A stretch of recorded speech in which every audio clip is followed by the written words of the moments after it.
Dombiro sena kaba sena mallato kaba namni dombiri kabsa eduga iyitu kaba kaka warra dombiri warana jire wako kazari chitte jira qabso kuda sagal yaatani sadi jalqabde anfaaminiin anirraa dhalate guyyaa sadaffaa lubbuu nama 37 bakka takkabbay gad of amaare warra kiyyaa kuchandaan sini kadu esunnarraan duune ummata oromoo irraa du'e sababa oromummaatiif abbaan kiyya rabbiin dureessaa ganamaa guyyaa san guyyaa sadi jiru ammoo ragama makachora kata ukana deegalu kutu kan qabu wani sun abbaan kiyya dalloofi miti kadeegeef asii miti kadeegeef walaafi miti kadeegeef oromummaa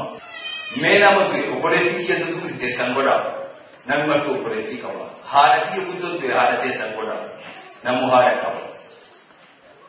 haati duute guyyaa oromummaa duute oromtitti qabsoommat oromootiif duute moo rakkoo handa siitiif duute gizee sana keessa dhaabannee bakka hedduu lolu gaafa ena jinoo welma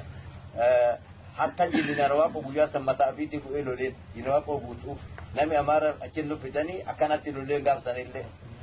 achumarraa qabee ayyar ingizee nu tokkosan welman keessa gaditti akkasuma ayyar nu tokkosanii gaala fixanii rimaa haadha rimeetti ajjeesanii ilmeen duutuun haadharra teettee hoote haati duute ilmeen duutuun nama shan beera ilmeen isin duute taati irra teete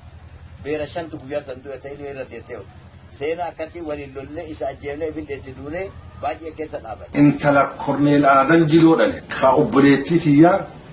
waraanni Itoophiyaa qabee hagardhaa booji'ee hagardhaatti dhabamtee jirti. Hagardhaatti baasan jedhaniin baasan Aadan Jiloo jedhaniin Aadoo Jiloo caakoo ta argitee haga deette guyyaa sadii jirtu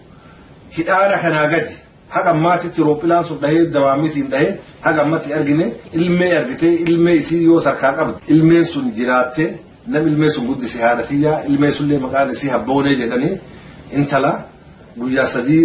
argitee guyyaa sadii callaa haga dhalatte intalti suni dahaboo abdii aadee isii ulfa qabdu namni qabu abbaa shuburaati Mahamad Abdii Weeboo jedhanii jaartii isaati xiyyiitiin dhooftee ilmeellee gara keessatti jeeftee isillee jeefte. Tuu gabrummaa dadhabee amaarri jeeqee jennaan deemee biyyisumaalee deemee qawwee fudhatee galee kanarraan biyya barbadeessedhanii itti bahanii bakka qabeenya keenyaaf nama keenyallee giseemsanii isaan bakka gisee manatti qabanii xiyyiitii tokko kaasnaa tokkochi bichaa qabatee manaa bahee san gisee fixatee qawwee san lafaan qo'ee firaashii san lafaan qo'ee caccabsee akka maarri fudhannetti fatee boombiitti darbanii ajjeesa. Giseema san bakka reeffa isaanii aanaa mataa kiyyatti na fidanii boombiitti darbanii ka ajjeeffame natti fidanii bakka wallaalanii jennaan namni kun eenyuu naan jira ganda keenyatti jedhee egasii bakka Jiloo Bariisoo ka jedhan isaa jennaan ka barbaadu tokkochi isa jedhanii kibtaan eessa seenee nuun jedhanii ka manni gubatee ilmi dhumee